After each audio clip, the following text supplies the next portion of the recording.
Suman, shaped, shook, strengthened. Shaped, shook, strengthened. Suman.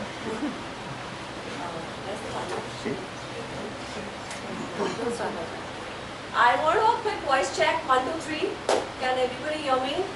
Yes. Half Pant, Full Pant.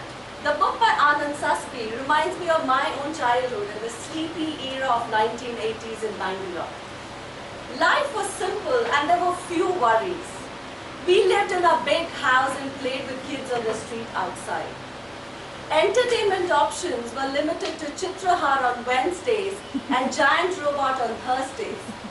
And the streets were deserted on Sunday morning when Mahabharat was aired on TV. Such were the times when I was shaped as a person, and I give complete credit to my mother for instilling in me values like honesty, hard work and sincerity, a moral code that I follow to this day.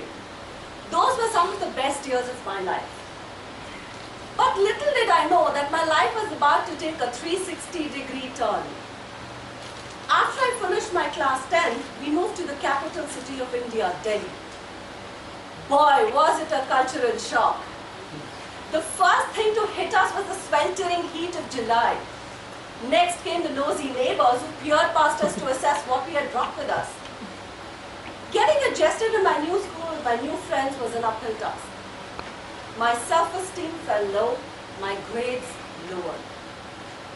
The first couple of years were the hardest to cope with. But then I moved on to college, got used to my new life, and it got better.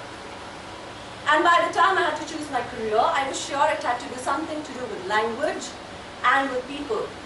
And considering the loquacious person that I am, it was perfect. And a positive response to one of the job applications that I sent out, I became a trainer and started teaching MBA aspirants. I really loved it and life was good. And there was nothing much happening in my life at that time apart from going to work and heading back home to meet my 8 p.m. deadline every day. But then came the biggest question in anyone's life, marriage. And being from a conservative family, love marriage was out of the question. And given my boring lifestyle and limited social life, I wasn't going to be swept off my feet either. So there started the whole process of ads in newspapers and see boys, minus a tea tray in my hand, thankfully. So while I was being an obedient daughter, sticking to timelines and meeting only parents-approved boys, life had other plans. Now this is a time when Orkut was big.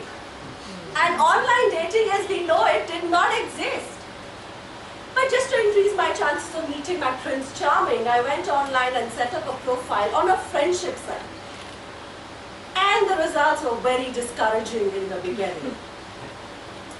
But one day, as if by magic, I ran into this profile that began, "If you're not standing on the edge, you're wasting space." This sums up my zest for life. My heart skipped a beat. This was music to my ears. This person seemed to share the same passion that I do for language. I had to message him. And he turned out to be a tall, dark, handsome Mallu from Mumbai. The exact opposite of my dad's image of a Punjabi son-in-law that he was looking. Despite this big hurdle, we were drawn to each other. I stole time to be with him every time he visited Delhi. Within the 8 p.m. deadline, mind you, so dinners were out of question. But one day our secret was out. And my dictator dad refused point blank to approve of the match. He dissuaded me with endless arguments, asked me to stop calling this man and even confiscated my phone. But eventually life had to take its course, and in true Bollywood style, I eloped from home, went to court, got legally married and flew down with my new husband to Mumbai on the same day. And life took yet another 360-degree turn. From the sheltered life I had at my parents to now being an adult responsible for running a household. It was quite challenging at first. But then, right from the word go, I knew I had found my soulmate. And I remember this particularly memorable conversation a few months into our marriage. When moodily staring into my cup, I said, I'd like to go back to IMS and start working. Why would you want to do that? He asked.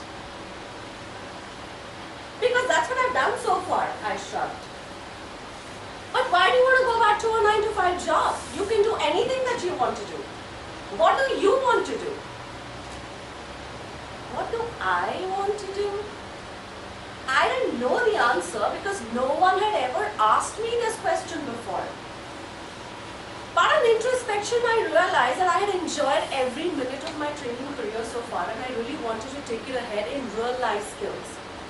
I strongly believe that training is the most powerful tool that can convert a young nation like ours into a skilled workforce the world can reckon with. I'm thrilled that I've gotten to do training programs that have really taken me closer to this goal of making a difference through training. If Bangalore shaped me and Delhi shook me, Mumbai has truly strengthened me. Life is hard. Working on a marriage, harder. Getting new clients, the hardest. But persistence is what the last decade of my life has taught me.